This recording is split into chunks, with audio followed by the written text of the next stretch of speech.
Hi friend, मेरा नाम कंचन है और मैं आगरा की रहने वाली हूँ और मेरी उम्र 18 साल है। और कंचन के फिगर की बात क्या करूँ, एकदम आकर्षक जिस्म है। लेकिन फिर भी कंचन उतनी सजने संवरने पे ध्यान नहीं देती।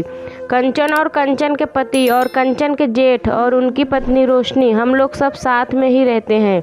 और कंचन के पति का काम के सिलसिले में घर से बाहर ही रहते हैं, लेकिन फ़ोन पर कंचन घंटों बातें करती है। और कंचन अपने दिन का समय तो कंचन अपनी जेठानी और उनके बच्चों के साथ बिता लेती है, पर रात को कंचन को जल्द नींद नहीं आती। और कंचन के पति घर से बाहर ही रहते हैं और कंचन को तो कभी कभी मन करता काश मेरे पति मुझे अपने साथ ले जाते, क्योंकि रात को जेठ जी के रूम से बहुत ज़्यादा कामुक आवाज़ें आती हैं जो कंचन को पागल कर देती हैं।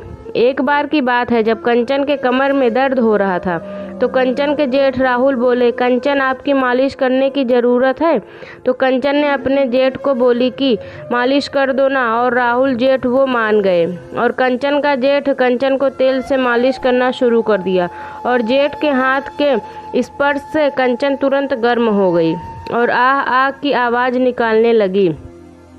फिर कंचन ने अपने जेठ को बोली, थोड़ा नीचे मालिश करो, थोड़ा नीचे बोलकर कंचन की कमर से नीचे तक उसका हाथ पहुंच ही चुका था। और उस दिन शायद कंचन ने अपने राहुल जेठ को कंचन ने अपनी जादुई गुफा का दीदार करा दिया।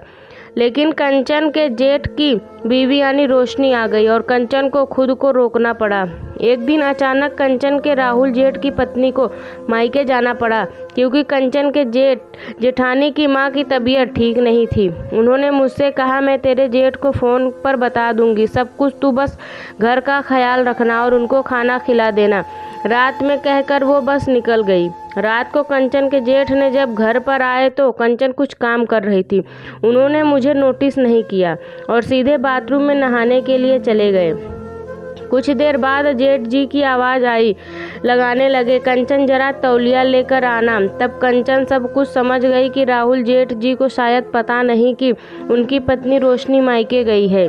तो कंचन खुद फटाफट उनका तौलिया लेकर पहुंच गई और कंचन ने जैसे ही दरवाज़ा खटखटाया, जेठ जी ने अचानक कंचन को अपनी बीवी समझकर हाथ अंदर खींचे और कंचन को पीछे से पकड़ लिया और कंचन के थैले में रखे हुए मौसम्मी को दबाने लगे। और ऊपर शावर से पानी गिर रहा था और कंचन अपने जेठ का हाथ छुड़ाने की कोशिश करने लगी, पर मेरे जेठ ने कंचन को कस के अपनी ओर खींचा तो कंचन शावर के पानी से गीली हो गई और कंचन को बहुत शर्म भी आ रही थी। और मेरे जेठ ने कंचन की साड़ी और पेटीकोट को ऊपर करने कंचन की जादुई गुफा में अपनी चाबी डाल दिया और कंचन आह आह करने लगी। और मेरी जेठ कंचन की आवाज़ सुने तुरंत कंचन को अपनी तरफ घुमाया और मेरा चेहरा देखा। कंचन जल्दी से भाग गई बाहर आते ही कंचन का दिल जोर जोर से धड़कने लगा और कंचन ने तुरंत अपने कपड़े चेंज किए और मेज पर खाना रखकर कंचन अपने कमरे में चली गई। और राहुल जेठ जी नहा कर बाहर आए और डाइनिंग टेबल के पास रोशनी रोशनी चिल्लाने लगे और कंचन को बहुत शर्म आ रही थी। फिर कंचन अपने जेठ के पास गई और कंचन ने झुकी हुई नज़रों से बोला, दीदी अपने मायके गई हुई हैं, आप बैठिए। और कंचन बोली, खाना लगा देती हूँ। मेरे जेठ जी बोले, ओह अच्छा, उसने फ़ोन किया था लेकिन मैं काम में बिजी था इसलिए कॉल नहीं उठा पाया।